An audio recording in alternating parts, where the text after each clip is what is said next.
Hello everyone, welcome to प्रीटेस्टिक education. तो आज की वीडियो में हम कवर करने जा रहे हैं बहुत ही बेसिक सा टॉपिक जो है ऊप विद सी प्लस प्लस का, कि कैसे हम एक प्रोग्राम में क्लास और ऑब्जेक्ट को क्रिएट करते हैं। So without wasting a time we will start. तो सबसे पहले हम देखेंगे क्लास की डेफिनेशन कि क्लास क्या होती है। A class is an organisation of data and functions which operate on them. You can consider कि क्लास एक ऑर्गेनाइजेशन है जिसमें डेटा और फंक्शंस होते हैं। Data types are called data members and functions are called member functions. इसमें जो data types हैं वो डेटा मेंबर्स होंगे। डेटा टाइप्स आपको पता होंगे क्या होते हैं, लाइक इंट, फ्लोट, कैर, ये सारी हमारे पास क्या है, डेटा टाइप्स। तो हम डेटा टाइप्स को इसमें बोलेंगे डेटा मेंबर्स और फंक्शंस को बोलेंगे हम मेंबर फंक्शंस। फंक्शंस आपने सी में पढ़ा होगा, अगर नहीं भी पढ़ा तो कोई बात नहीं, जब हम प्रोग्राम लिखेंगे तब आपको समझ आ जाएगा। The combination of data members and member functions constitute a data object और सिंपली एन ऑब्जेक्ट। और इसके ही कॉम्बिनेशन से जो एक ऑब्जेक्ट है वो क्रिएट होता है। तो अब हम देखेंगे इसका सिंटैक्स कि कैसे एक प्रोग्राम में हम क्लास क्रिएट करते हैं। तो सबसे पहले क्लास कीवर्ड यूज़ होगा, ये है इसका कीवर्ड। सबसे पहले हम लगाएंगे class keyword, then name of the class. Class का नाम आप कुछ भी रख सकते हो। फॉर एग्ज़ाम्पल मुझे एक स्टूडेंट नाम की क्लास बनानी है, तो मेरा नेम ऑफ क्लास हो गया स्टूडेंट। देन अब आप देखोगे ये प्राइवेट है, पब्लिक है और प्रोटेक्टेड है। इन तीनों को हम बोलते हैं एक्सेस स्पेसिफायर। इन तीनों में से हम कोई भी एक्सेस स्पेसिफायर यूज़ कर सकते हैं, but it's depend on the program. But I will suggest कि आप पब्लिक ही यूज़ करो, क्योंकि इसमें एरर्स आने के चांसेस जो हैं वो कम होते हैं। बाकी हम आगे जाकर ये तीनों डिटेल में पढ़ेंगे कि प्राइवेट हम कहाँ यूज़ करते हैं, पब्लिक तो सब में ही यूज़ कर सकते हैं और प्रोटेक्टेड भी देखेंगे। एक्सेस स्पेसिफायर लिखने के बाद हम डेटा मेंबर्स लिखेंगे, देन मेंबर फंक्शंस। और जो क्लास है ये करली ब्रैकेट से ही स्टार्ट होगी और करली ब्रैकेट पे ही ख़त्म होगी, और आफ्टर करली ब्रैकेट सेमी कोलन लगाना मैंडेटरी है। अगर आप सेमी कोलन नहीं लगाएंगे करली ब्रैकेट के बाद तो एरर आ जाएगा। तो आप जब भी क्लास क्रिएट करो उसके बाद आपको सेमी कोलन लगाना ही लगाना है। ये था पूरा एक क्लास का सिंटैक्स। अब हम इसी क्लास को मेन फंक्शन में यूज़ कैसे करेंगे। जो क्लास है it will always create out of the main function. And जो मेन फंक्शन है सबसे पहले हम लिखेंगे नेम ऑफ द क्लास, क्योंकि जो भी ऑब्जेक्ट हम क्रिएट करते हैं वो हमारी क्लास का नेम यूज़ करके ही क्रिएट होता है।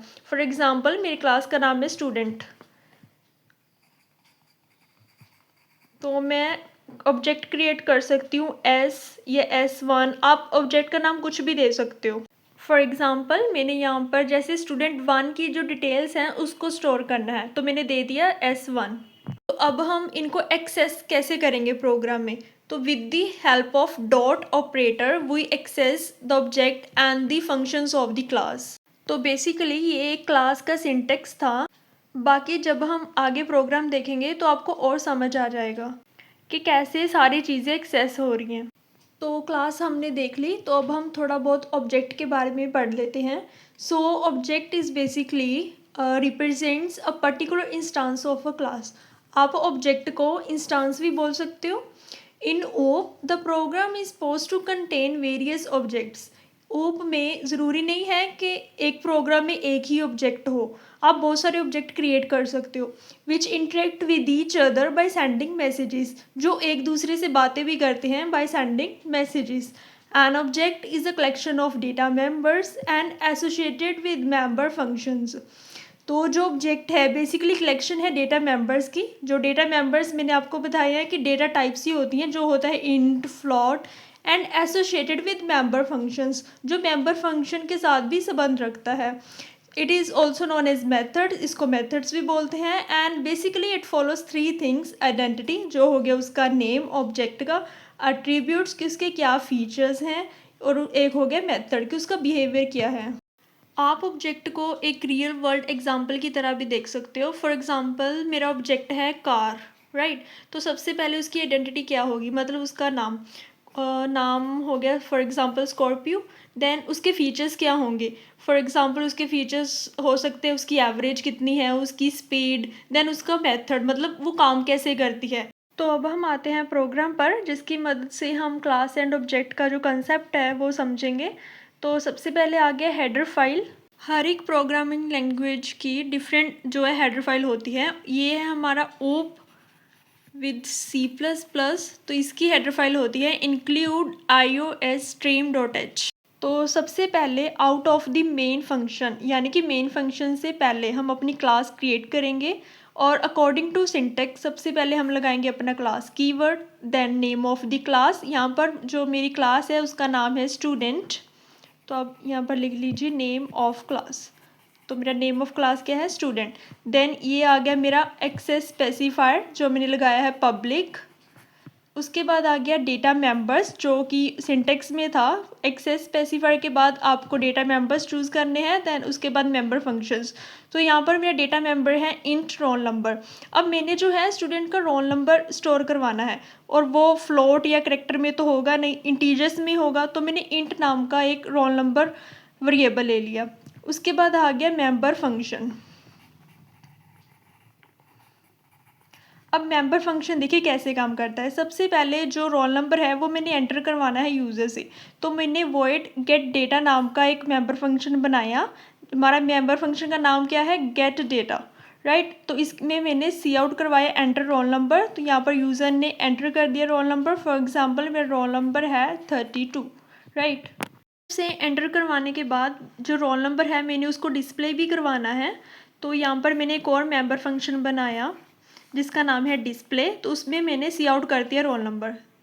जो भी मेरा रोल नंबर होगा जो यूज़र ने दिया होगा वो आउटपुट स्क्रीन पे आ जाएगा। तो अब आप नोटिस करोगे जो हमारा बेसिकली सारा काम है वो एक क्लास में हो रहा है। तो मेन फंक्शन में हम क्या करेंगे ये देखते हैं।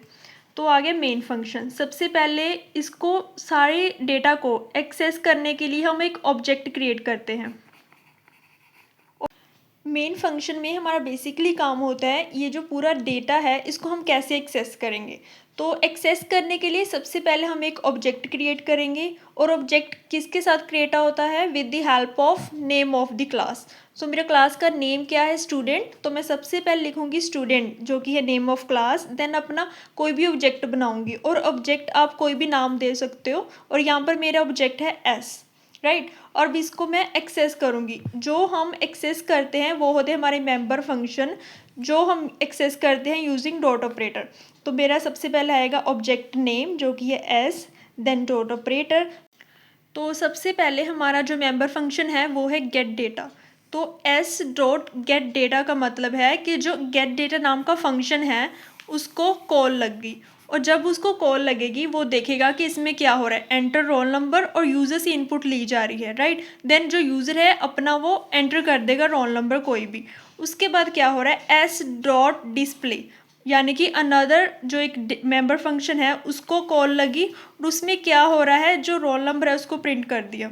तो बेसिकली हम डॉट ऑपरेटर की मदद से मेंबर फंक्शंस को कॉल लगाते हैं, और जब मेंबर फंक्शंस को कॉल लगाते हैं उसमें हम जो भी लिखते हैं, जो भी डेटा होता है वो एक्सेस हो जाता है। तो अब हम देखेंगे कि ये जो प्रोग्राम है ये कंप्यूटर में एक्सेस कैसे होता है। अगर आपको पता हो तो जो कर्सर है वो सबसे पहले जाता है मेन फंक्शन में, राइट। तो सबसे पहले वो देखेगा मेन फंक्शन में एक स्टूडेंट नाम की क्लास है और उसका एक ऑब्जेक्ट भी है, देन वो स्टूडेंट नाम की क्लास में जाएगा, राइट। देन उसके बाद देखेगा कि एस डॉट गेट डेटा जो ऑब्जेक्ट है उसके साथ एक मेंबर फंक्शन है गेट डेटा, उसको कॉल लगी है। तो सबसे पहले वहाँ जाएगा और उसमें जो भी होगा वो सारा काम ख़त्म करेगा। देन आगे एस डॉट डिस्प्ले, नेक्स्ट जो है मेंबर फंक्शन को कॉल लगी है उस पर जाएगा, उसका जो काम है वो सारा ख़त्म करेगा। ऐसे ये जो है पूरा रन करेगा प्रोग्राम। ऐसा कभी नहीं होता कि जो कर्सर है वो डायरेक्ट अपने आप ही क्लास में चला जाए और ये सब काम कर दे। सबसे पहले वो मेन फंक्शन में जाएगा, फिर जिसको भी कॉल लगी है वहाँ पर जाके वो सारा काम ख़त्म कर देगा। तो बेसिकली इसकी जो आउटपुट है वो क्या होगी, सबसे पहले मैंने गेट डेटा में यहाँ लिखा था इनवाइटेड कॉमा में एंटर रोल नंबर। तो सबसे पहले तो ये स्क्रीन पर आ जाएगा आपकी आउटपुट स्क्रीन में एंटर रोल नंबर। तो अगर यूज़र ने कोई भी एंटर किया है रोल नंबर फॉर एग्जांपल 32, और उसके बाद जो नेक्स्ट है यहाँ पर मैंने प्रिंट करवाया है तो वो यहाँ पर आ जाएगा 32। तो बेसिकली ये होगी इस प्रोग्राम की आउटपुट।